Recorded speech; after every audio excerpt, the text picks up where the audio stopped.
नमस्कार, मैं doctor Vishwamitra Vaishnav, assistant professor political science, college शिक्षा राजस्थान। प्रिय विद्यार्थियों, आज हम भारतीय राजनीतिक विचारक के संदर्भ में चर्चा करेंगे। और जैसा कि हम जानते हैं कि हमारा राजनीतिक विज्ञान विषय जो है वो उसका जो आरंभ है वो चिंतन के साथ शुरू होता है। यानी चिंतन और सिद्धांत, चिंतन के आधार पर सिद्धांतों का निर्माण होता है। और आज तक का हमारा राज्य का जो विकास होता है उसमें चिंतन का एक महत्वपूर्ण योगदान रहा है। और चिंतन को अगर हम मुख्य रूप से अगर हम इसको विभाजित करते हैं, क्लासिफाई करते हैं, तो भारतीय राजनीतिक चिंतन और पाश्चात्य राजनीतिक चिंतन, इन दोनों चिंतन को हम पढ़ते हैं, अध्ययन करते हैं और उसके आधार पर हमारे इस सिस्टम को, व्यवस्था को समझने का प्रयास करते हैं। तो आज हम भारतीय राजनीतिक चिंतन हमारे इस राज्य के बारे में क्या कहता है, व्यवस्था के बारे में क्या कहता है, उस पर चर्चा करेंगे। और उसके साथ ही इसका पाश्चात्य राजनीतिक चिंतन के साथ मुख्य रूप से किन विषयों पर समानता है और किन पर असमानता है, उस पर भी हम फोकस करेंगे। हम शुरू करते हैं प्राचीन भारतीय राजनीतिक चिंतन पर। देखिए, प्राचीन भारतीय राजनीतिक चिंतन में हमारे सामने मुख्य रूप से जो राजनीतिक विचारक आते हैं वो मनु, शुक्र और कौटिल्य आते हैं। इनके आधार पर हमारा संपूर्ण राजनीतिक चिंतन आधारित है। लेकिन जहाँ हम संपूर्ण भारतीय राजनीतिक चिंतन की बात करते हैं तो इस संपूर्ण भारतीय राजनीतिक चिंतन में न केवल ये विचारक आते हैं अपितु हमारे वेद भी आते हैं, हमारे प्राचीन सारे ग्रंथ, उपनिषद, पुराण, रामायण, महाभारत, ये सारे ग्रंथ हमारे सम्मुख आते हैं जिन्होंने हमें एक दिशा दी, हमें दर्शन प्रदान किया। और हम इस भारत के दर्शन को समझने के लिए कि भारत में जो हमारा ये जो राज्य है, समाज है, इसके बारे में अगर हमें जानकारी प्राप्त करनी है, हमें अगर समझना है, तो हमें इन सब ग्रंथों में दिए गए विचारों को ध्यान में रखना होगा। देखिए, भारतीय राजनीतिक चिंतन की अगर हम विशेषताओं को देखते हैं तो सबसे पहले हमारे सामने आती है कि हमारा ये जो भारतीय राजनीतिक चिंतन है ये आध्यात्मिकता की ओर झुका हुआ है। यानी देखिए, आध्यात्मिक पक्ष हमारे यहाँ हमेशा से महत्वपूर्ण रहा है और आज भी है। हमारे यहाँ पर आत्मा और परमात्मा, जो कि आदि भौतिक विषय है, मेटाफिजिकल सब्जेक्ट्स है, इनमें शुरू से गहन रुचि रही है और ज्ञान को महत्वपूर्ण सृष्टि का नियामक माना गया है। देखिए, हमारे यहाँ ईश्वर का एक स्वरूप है और संपूर्ण सृष्टि को हम ये मानकर चलते हैं कि उसके पीछे कोई एक सुपर नेचुरल पावर कार्य कर रही है, उसको हम ईश्वर के रूप में देखते हैं। तो संपूर्ण सृष्टि का नियामक हमने ईश्वर को माना है और उसके माध्यम से हमें ज्ञान की प्राप्ति होती है। और राज्य जो है उसी ईश्वर का साकार रूप है। यानी हमारे यहाँ पर जो हमारा जो दर्शन है वो कण कण में हे भगवान के उस पर आधारित है। तो स्वाभाविक है हमारा जो रुझान है वो अध्यात्म की तरफ है। हमारे विचारक, हमारा दर्शन ये कहता है कि सृष्टि को स्थिर रखने के लिए प्रत्येक तत्व अपने कर्तव्यों का पालन करता है। देखिए, कितनी अच्छी बात है कि जो जड़ जगत है, वो जड़ जगत जो है वो प्रकृति के निर्विकार नियमों से बंधे हुए हैं और उन्हीं से नियमित होते हैं। लेकिन जो चेतन जगत है, जो मनुष्य है, जो चिंतनशील है, वो प्रकृति के निर्विकार नियमों के साथ साथ कर्तव्य पालन पर आधारित है। यानी हमने हमारा जो दर्शन का जो निर्माण किया है, हमने हमारी जो समाज को दिशा दी है, वो कर्तव्यों से जुड़ा है। यानी देखिए, जड़ जगत तो चलायमान है, नियमित हो रहा है, किससे? सृष्टि के नियमों से। और जो मनुष्य है वो कर्तव्य पालन से चलायमान हो रहा है। तो देखिए, यहाँ पर हमने जो गुड लाइफ, जो सद जीवन की जो प्राप्ति हम कर रहे हैं, वो ईश्वर को हम मानकर, साक्षात मानकर, और उसके साथ साथ मानव को कर्तव्यों के साथ जोड़ा है। और इस प्रकार हमारा जो रुझान है, हमारी जो रुचि है वो अध्यात्म की तरफ है, हम हमारा जीवन जी रहे हैं, ऐसा भारतीय राजनीतिक दर्शन चिंतन मानता है। अब जब हम राज्य की बात करते हैं तो यहाँ पर एक अन्य विशेषता भारतीय चिंतन की आती है कि हमारा जो ध्यान है शुरू से राजतंत्र की तरफ रहा है। देखिए, हालांकि हमारे यहाँ गणतांत्रिक शासन भी है, वैदिक काल में गणतंत्र भी यहाँ पर रहा है। जैसे ऋग्वेद में ये कहा गया है, ऋग्वेद में जनसभा के संदर्भ में ये बात है कि तुम्हारे उद्देश्य एक है, तुम्हारे विचार एक हैं, तुम्हारे मन एक हैं और तुम सब इस एकता के माध्यम से एकता के सूत्र में बन जाओ। ये हमारे चिंतन की महत्वपूर्ण विशेषता है। ये बताता है कि गणतंत्रीय शासन में हमारा विश्वास रहा है, लेकिन हमारा जो अधिकांश चिंतन है वो राजतंत्र के संदर्भ में रहा है, यानी राजा की यहाँ पर प्रधानता महत्व रहा है। और जो भी चिंतन, जो भी हम विचारकों का अध्ययन करते हैं, उन विचारकों में विशेष रूप से प्राचीन भारतीय राजनीतिक चिंतकों को अगर हम देखते हैं तो उन्होंने प्रशासन की कला पर अपने विचार रखे हैं और विभिन्न व्यवसायों पर नियंत्रण, अपराध और दंड और न्याय और कराधान और कूटनीति के नियमों के संदर्भ में अधिकांश विचार हमें प्राप्त होते हैं जो राजतंत्र से और हमारे विषय से संबंधित है। इसके बाद अगर हम भारतीय राजनीतिक चिंतन की एक और विशेषता देखते हैं तो धर्म और दंड की संकल्पनाएं हमारे यहाँ पर शुरू से विद्यमान रही है। देखिए, धर्म मानव समाज की अमूल्य निधि है और दंड उसका प्रहरी है, ऐसा हमारे भारतीय विचारक मानते हैं। देखिए, दंड का अभिप्राय तो बल प्रयोग है, यानी देखिए कि धर्म का पालन कराने के लिए दंड नीति हमारे यहाँ पर है जो स्वयं राजनीति का पर्याय है। अगर हम मनु शुक्र कौटिल्य के चिंतन में देखते हैं तो हम इन विचारों को पाते हैं। हमारे यहाँ पर राजनीति का पर्याय अर्थशास्त्र को भी माना गया है। जैसे मनुस्मृति में ये कहा गया है कि राज्य की स्थापना करना, उसकी अभिवृद्धि करना, इसकी जो विद्या है उस विद्या को अर्थशास्त्र कहा गया है। राजनीति का यहाँ पर एक पर्याय राजधर्म भी है और जैसा कि महाभारत का जो शांति पर्व है उसमें लिखा गया है कि जिस देश में राजधर्म की अवहेलना की जाती है वहाँ संपूर्ण धर्म और पुण्य का विनाश हो जाता है। यानी यहाँ पर धर्म को जोड़ा गया है, धर्म हमेशा सर्वे सर्वा रहा है। राजा को भी अपने कर्तव्यों का पालन करने के लिए, यानी राजा, राजतंत्र में राजा सर्वे सर्वा होता है, लेकिन राजा निरंकुश नहीं हो सकता, राजा के ऊपर भी बाध्यताएं हैं। यद्यपि मनुस्मृति में राजा को देवता के स्वरूप माना गया है, लेकिन फिर भी जो है वहाँ पर धर्म के माध्यम से उसकी शक्तियों को सीमित किया गया है। उसको अपने कर्तव्यों की पालना के लिए धर्म का अनुसरण करना होगा, ऐसा हमारे भारतीय राजनीतिक विचारक कहते हैं। यहाँ पर एक और विशेषता है कि राजधर्म का पालन करना राजा का परम कर्तव्य है।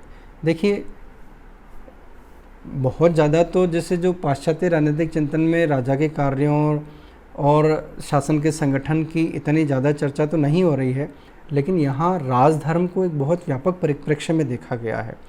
यानी देखिए, बहुत ज़्यादा राजा की शक्तियों को डिफाइन नहीं किया गया है कि राजा के कर्तव्य क्या क्या हैं, लेकिन इतनी सी एक बात है कि सामान्य परिस्थितियों में राजा जो है एक सामान्य सा व्यवहार करेगा, उसमें बहुत ज़्यादा उसमें विशिष्टता की बात नहीं होगी। लेकिन जब आपातकालीन परिस्थिति आती है तो आपातकालीन परिस्थितियों में राजा उन परिस्थितियों के अनुसार जनता के साथ आचरण कर सकता है। जैसे एक हमारे यहाँ पर प्रचलित है, सठे साठ्यम समाचरेत, जो जैसा है उसके साथ वैसा व्यवहार किया जाए। यानी देखिए राजा वैसे तो सबके साथ सद्व्यवहार करेगा, लेकिन हमेशा ऐसा नहीं है, ऐसा सामान्य परिस्थितियों में है। जब भी परिस्थितियाँ आपातकाल की हो, जब भी परिस्थितियाँ राज्य की सुरक्षा की हो, तो ऐसी स्थिति में वो इस नीति का पालन कर सकता है। इसके साथ एक और बात है, आपातकालीन मर्यादा नास्ते। ये भी बात इसी से संबंधित है कि राजधर्म का पालन करने के लिए राजा उस सद्व्यवहार की नीतियों में परिवर्तन कर सकता है। यानी यहाँ पर अगर हम मैकियावेली की दर्शन से तुलना करते हैं तो मैकियावेली भी जो पाश्चात्य राजनीतिक विचारक हैं, जो मध्य युग के अंत और आधुनिक युग की शुरुआत में आते हैं, जिन्होंने राष्ट्र राज्य की संकल्पना प्रस्तुत की है, वो भी यही बात कर रहे हैं कि राजा को तो जो है राज्य की सुरक्षा की चिंता करनी चाहिए, साधन तो सदैव सर्वोत्कृष्ट माने जाएंगे, अच्छे माने जाएंगे। तो यहाँ पर राजधर्म का पालन हमारे इस व्यवस्था की महत्वपूर्ण बात है। इसके बाद देखिए, अगर हम भारतीय राजनीतिक चिंतन में अगर और आगे बढ़ते हैं तो यहाँ पर राजनीतिक संगठन की भी चर्चा हो रही है और राज्य शिल्प अर्थात शासन की कला, शासन कैसे किया जाए, इस पर भी हमारे मनीषियों ने चिंतन किया है। देखिए, राजनीतिक संगठन और राजशिल्प के लिए कूटनीति के सिद्धांत दिए गए हैं। जैसे अगर हम राजनीतिक संगठन की बात करते हैं तो जैसे वर्तमान में कार्यपालिका, व्यवस्थापिका, न्यायपालिका, ब्यूरोक्रेसी, ये हमारे पॉलिटिकल सिस्टम के स्ट्रक्चर्स में आते हैं। लेकिन प्राचीन भारतीय चिंतन में राज्य का सप्तांग सिद्धांत दिया हुआ है। यानी राज्य को राज्य का ऑर्गेनिक थ्योरी या सावयव सिद्धांत को मान्यता दी गई है और राज्य के 7 अभिन्न अंग माने गए हैं, जिनमें स्वामी है, अमात्य है, मित्र है, कोष है, सेना है, दुर्ग है और किला है, पुर जिसे हम कहते हैं। तो देखिए, संगठन में ये प्रमुख रूप से माने गए हैं। और जैसा कि राज्य की ऑर्गेनिक थ्योरी को हमने, सावयव सिद्धांत को हमने स्वीकार किया है, तो यहाँ पर राज्य की तुलना जो है एक वृक्ष से की गई है। यहाँ पर वृक्ष से तुलना करते हुए राज्य की जो शाखाएं हैं उसमें उन्होंने एक षाड्गुण्य नीति को स्थान दिया है। अर्थात विदेश संबंधों का संचालन कैसे करें, इसका एक सैद्धांतिक स्वरूप है षाड्गुण्य नीति, जिसमें जिनको राज्य की शाखाएं बताया गया है। अब जब जो राजकाज का जो संचालन है, राज्य के अंदर जो संचालन होगा, उसके लिए साम, दाम, दंड और भेद की नीति का भी यहाँ पर उल्लेख हुआ है। देखिए, राज्य का संगठन और राज्य शिल्प यानी शासन कला, इसके लिए जो है ये व्यवस्थाएं दी गई है। और जैसा कि यहाँ पर वृक्ष से तुलना की है तो वृक्ष की शाखाएं हैं, तो वृक्ष के 4 पुष्प, जिसको हम साम, दाम, भेद, दंड, और अब राज्य इस व्यवस्था को समझने के लिए उन्होंने 3 फूल या पुष्प की धारणा भी दी है, जिसमें उन्होंने धर्म, अर्थ और काम 3 पुरुषार्थ बताए हैं कि व्यवस्था में रहते हुए, राज्य में रहते हुए राजा भी और प्रजा भी धर्म, अर्थ और कर्म की संकल्पना को क्रियान्वित करेंगे। और जब ये तीनों कार्य उनके व्यवस्थित सिस्टमेटिकली नियमानुसार चलते हैं, तो जो चौथा हमारा जो फल है, जो पुरुषार्थ जिसको हम कहते हैं, वो है मोक्ष, वो स्वतः ही प्राप्त होगा। और ये हमने आध्यात्मिकता और ईश्वर के साथ इसको हमने जोड़ दिया है। इस प्रकार हम ये देखते हैं कि हमारी जो राज्य की जो संकल्पना है, राजा के जो कार्य है, उसका जो संगठन है, उससे हम यहाँ पर एक तुलना यूनानी पाश्चात्य राजनीतिक चिंतन के साथ भी कर सकते हैं कि वहाँ पर भी जब हम सुकरात की बात करते हैं, जब हम प्लेटो की बात करते हैं, जब हम एरिस्टोटल्स की बात करते हैं, तो वहाँ पर उनका भी लक्ष्य शुरू से एक ही रहा, गुड लाइफ। चाहे हम सुकरात के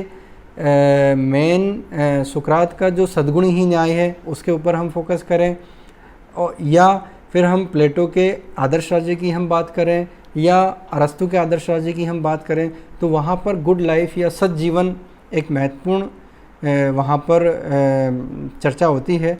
और भारतीय राजनीतिक चिंतन में भी वही बात हमें देखने को मिलती है। अब देखिए, राजनीतिक दायित्व, जैसे कि हमने देख लिया है कि राजा के दायित्व क्या है, हमने उसको राज्य शिल्प में देखा है, हमने राजा की जो भूमिका है और राजा के ऊपर जो नियंत्रण है उसमें हमने इस चीज़ पे चर्चा की है। लेकिन यहाँ एक और बात है कि राजा का दायित्व तो है, लेकिन अगर राजा निरंकुश हो जाए तो क्या होगा? अगर राजा निरंकुश हो जाए तो प्रजा को वहाँ पर विद्रोह करने का अधिकार है, जैसा कि शुक्र नीति में इस बात की चर्चा होती है। हालांकि मनुस्मृति में तो राजा को देवता के तुल्य माना गया है। तो ये भारतीय राजनीतिक चिंतन में हम देख सकते हैं। यहाँ पर एक और बात है कि जैसे आज के युग में राज्य जब वर्क करता है, कार्य करता है, तो राज्य के लिए अर्थ बहुत महत्वपूर्ण है, राज्य के लिए धन बहुत महत्वपूर्ण है। तो यहाँ पर राज्य जो है, यहाँ पर हम चर्चा कर रहे थे कि राज्य जो वर्क करता है उसके लिए उसको अर्थ की आवश्यकता होती है। तो प्राचीन समय में भी कराधान का, टैक्सेशन का विचार था, और यहाँ पर विधुर नीति एक महत्वपूर्ण नीति थी। यानी देखिए कि विधुर नीति टैक्सेशन के संदर्भ में थी कि राजा जनता से टैक्स कैसे लेगा और उसमें राजा की भूमिका क्या होगी। जैसे मधुमक्खी फूलों के ऊपर जाती है, उनसे रस लेती है और उसे शहद का निर्माण करती है, लेकिन वो फूलों को नष्ट नहीं करती।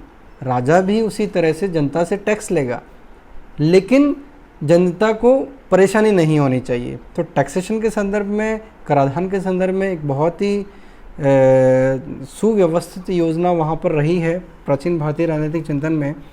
यहाँ पर कालिदास के रघुवंश में मेघों के संदर्भ में जो बात है वो भी यहाँ पर लागू होती है कि वहाँ पर जो मेघ है, जो बादल है, वो सब जगह से जहाँ जहाँ से उसको मिल सकता है वो वहाँ से भाप, पानी के रूप में भाप बादल बनते हैं, और फिर जहाँ आवश्यकता होती है वहाँ वो बारिश कर देता है। तो यहाँ पर हम इन दो उदाहरणों के माध्यम से भारतीय राजनीतिक चिंतन में या भारतीय राजनीतिक व्यवस्था में राज्य कैसे चलेगा, उसके लिए रिसोर्सेज कहाँ से हमें प्राप्त होंगे, उसकी भी चर्चा हम भारतीय राजनीतिक चिंतन में करते हैं।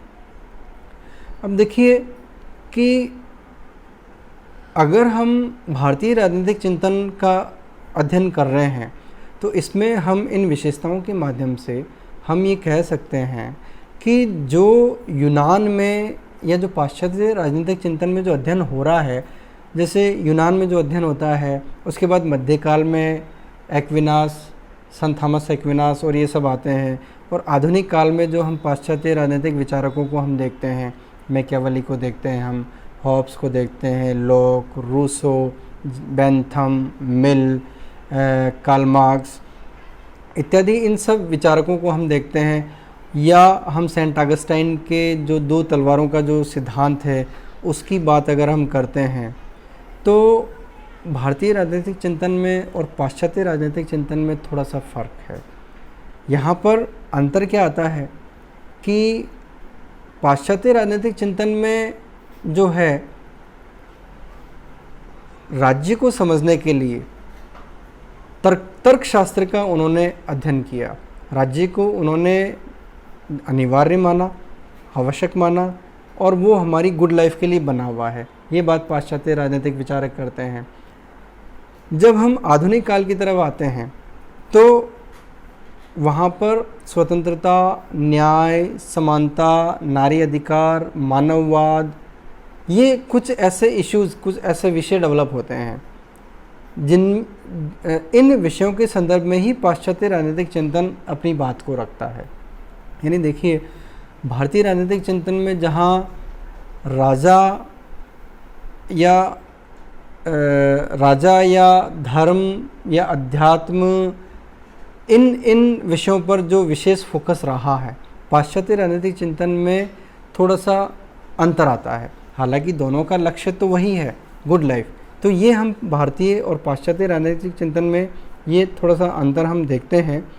लेकिन यहाँ पर एक बात महत्वपूर्ण है कि हमारे भारतीय राजनीतिक चिंतन में जो हमारे वेद हैं, जो ग्रंथ हैं, जो रामायण महाभारत हैं, उपनिषद हैं, उन सब में वो सारा ज्ञान है। यानी संपूर्ण भारतीय राजनीतिक दर्शन अपने आप में इतना महत्वपूर्ण है कि जो भी पाश्चात्य राजनीतिक चिंतन में जो चिंतन होता है, चाहे वो आदर्श राज्य के संदर्भ में हो, चाहे वो अरस्तु के दास प्रथा के संदर्भ में हो, चाहे उसके क्रांति के विचार के संदर्भ में हो, चाहे हम सेंट अगस्टाइन के ईश्वरीय साम्राज्य और जो भौतिक साम्राज्य है उनके संदर्भ में हम चर्चा करें, चाहे हम आधुनिक जो पाश्चात्य राजनीतिक विचारक हैं उनकी द्वारा दी गई जो जितनी भी जो संकल्पनाएं हैं, जितनी भी जो अवधारणाएं हैं, अगर उन सब का हम अध्ययन करते हैं, अगर उन सब का हम तुलना करते हैं, तो ये बात ठीक है कि हमने उन विषयों को नहीं हम छू पाए, जैसे स्वतंत्रता, समानता, न्याय, अधिकार। हमारा जो फोकस रहा भारतीय राजनीतिक चिंतन का वो राज्य पर था, वो राजा पर था, वो राजा के कार्यों पर था, वो राजा की भूमिका पर था। यानी अगर यहाँ हम अगर थोड़ा सा अगर हम इसको ध्यान से अगर हम इस चीज़ को अगर हम महसूस करने की कोशिश करते हैं तो हम ये पाएंगे कि जो हमारे जो चिंतन का जो क्षेत्र रहा वो धर्म, अध्यात्म, तत्व मीमांसा, ज्ञान मीमांसा इत्यादि क्षेत्रों तक हम सीमित रहे। हम उन कॉन्सेप्ट्स को हम वहाँ नहीं पहुँच पाए जो आज हमारे सामने जिनको हम पढ़ते हैं, जैसा कि हमने जिक्र किया स्वतंत्रता, समानता, न्याय इत्यादि। तो देखिए कि हम इसके पीछे अगर हम इसके पीछे अगर इनको कारणों को हम देखें तो हम ये देखते हैं कि हमारे यहाँ पर विदेशी आक्रमण हुए और विदेशी आक्रमण होने के बाद विदेशी लोग यहाँ पर आकर बसते हैं। तो हमारे यहाँ का जो कल्चर है, हमारा यहाँ का जो दर्शन है वो सहिष्णु दर्शन रहा है। उसने सभी परिवर्तनों को स्वीकार किया है। यानी जितने भी यहाँ पर धर्म आए, पंथ आए, उनको हमने स्वीकार किया, हमने उनकी अच्छाइयों को ग्रहण किया और इस तरह से हमारे यहाँ पर एक कॉम्पोजिट कल्चर डेवलप होता है। हमारे यहाँ पर हमने किसी एक विषय पर हम कठोर नहीं रहे। हमने यहाँ पर हर विचार को स्वीकार किया और इसके कारण हम पर्टिकुलर किसी चिंतन की तरफ नहीं बढ़ पाए। और फिर हमारे यहाँ पर एक और जो बुराई आती है वो जाति प्रथा के रूप में। शुरुआत में ये कर्म पर आधारित थी और धीरे धीरे जो है आधुनिक युग तक आते आते ये जो है जाति प्रथा का रूप एकदम विकृत हो गया।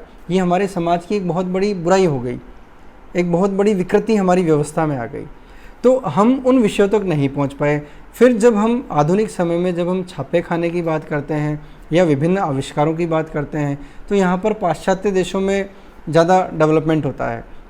जैसे भाप के इंजन के आविष्कार से औद्योगिक क्रांति की शुरुआत होती है और उसके बाद जो मशीनरी जो डेवलप होती है वो पाश्चात्य देशों में डेवलप होती है। तो ये भी एक कारण रहा कि हम हमारे ज्ञान को सिस्टमेटिक नहीं कर पाए, हम उसका उतना प्रचार प्रसार नहीं कर पाए जितना पाश्चात्य राजनीतिक दर्शन में जो विचार आए उन विचारों का हम उस स्तर तक हम नहीं पहुंच पाए। तो यहाँ पर अगर हम भारत के पिछले 1000 वर्षों का हम इतिहास करें तो यहाँ पर स्थिरता बहुत कम रह पाई। इसके कारण भी हमने राज्य और इससे संबंधित जो विशिष्ट अवधारणाएं हैं उन पे हम अपना ध्यान फोकस नहीं कर पाए। तो इस प्रकार हम ये देख सकते हैं कि भारतीय राजनीतिक चिंतन और पाश्चात्य राजनीतिक चिंतन में अंतर है। लेकिन अगर हम भारतीय राजनीतिक चिंतन की अगर हम बात करें और अगर हम गुड लाइफ की बात करें तो देखिए हमारा जो ज्ञान है, जैसे हमारे जो सिद्धांत है, जैसे अतिथि देवो भव, सत्यमेव जयते, वसुदेव कुटुम्बकम, अयम निज परोवेति, गणना लघुचेतसाम, उदार चरितनाम तु वसुदेव कुटुम्बकम। ये जो हमारे जो सिद्धांत रहे हैं, यानी हमारे यहाँ पर अगर कोई दुश्मन भी हमारी शरण लेता है तो भी हम उसको भगवान के समकक्ष मानते हैं। अतिथि हमारे लिए भगवान है। तो ये जो हमारे जो सनातन जो हमारे सिद्धांत रहे हैं वो सिद्धांत ऐसे हैं कि वो हमें कहीं ना कहीं गुड लाइफ की तरफ ले जाते हैं। देखिए भारतीय राजनीतिक दर्शन चिंतन जो है वो दर्शन और अध्यात्म और धर्म से जुड़ा हुआ है। जो पाश्चात्य राजनीतिक चिंतन है वो भौतिकतावादी संस्कृति या कल्चर से जुड़ा हुआ है। तो यहाँ पर ये बहुत बड़ा अंतर आ रहा है। देखिए हम इस बात को जानते हैं कि हम विचारक को क्यों पढ़ते हैं, क्योंकि विचारकों से हमें विचार प्राप्त होते हैं, विचारक हमें दिशा देते हैं। तो जब हम इन विचारकों को अगर हम ब्रॉडली अगर हम क्लासीफाई करते हैं, एक बड़े रूप में अगर हम भारतीय राजनीतिक चिंतकों को और हम पाश्चात्य राजनीतिक चिंतक को अगर हम इनमें अगर अंतर देखने की कोशिश करते हैं, तो हम ये पाएंगे कि हमारे जो सिद्धांत है, हमारा जो दर्शन है, भारतीय राजनीति में जो दर्शन होता है हमारे प्राचीन विभिन्न ग्रंथों के माध्यम से, वो अपने आप में ऐसा दर्शन है जिसमें हमारी हर समस्या का समाधान है। अगर हम एक उदाहरण लेते हैं, रामायण में भगवान राम के अगर चरित्र से हम अगर सीखने का प्रयास करते हैं, तो हम ये देख पाएंगे कि वहाँ पर राजा की क्या भूमिका है, एक राजकुमार के रूप में उनकी भूमिका क्या है, जब वो राजा बनते हैं तो उनकी भूमिका क्या है, एक पति के रूप में उनकी क्या भूमिका है, एक पिता के रूप में उनकी क्या भूमिका है, एक मित्र के रूप में एक राजा की क्या भूमिका है।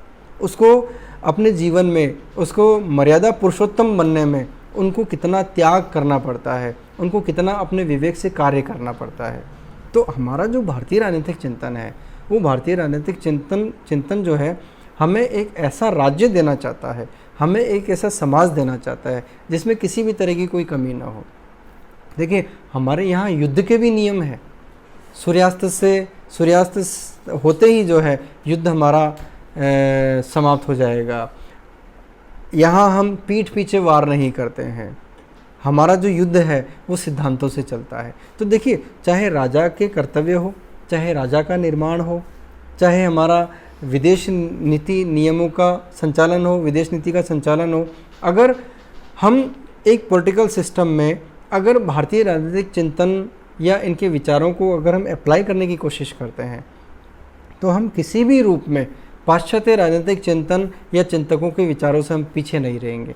ठीक है, टर्म्स या टर्मिनोलॉजी के पॉइंट ऑफ व्यू से हम थोड़ा सा आगे नहीं बढ़ पाए, उसके पीछे हमारे पिछले 1000 सालों का जो इतिहास है उसमें काफ़ी उतार चढ़ाव आए हैं, और उन उतार चढ़ावों को अगर हम ध्यान में रखते हैं तो शायद हम वो सिस्टमेटिकली एक व्यवस्थित रूप से हम हमारे विचारों को, पूरे विश्व को हम समझा नहीं पाए, ये एक कारण हो सकता है। लेकिन आज अगर हम इस चिंतन को देखते हैं तो आज हम ये पाएंगे कि आज जो है विश्व के जो अधिकांश राष्ट्र जो विकास को प्राप्त कर चुके हैं, उनके पास सब कुछ है, लेकिन वो सारे राष्ट्र और वहाँ विश्व के विभिन्न विकसित राष्ट्रों के जो नागरिक हैं वो अध्यात्म की तरफ आ रहे हैं, वो योग की तरफ आ रहे हैं, वो सहिष्णुता की तरफ आ रहे हैं।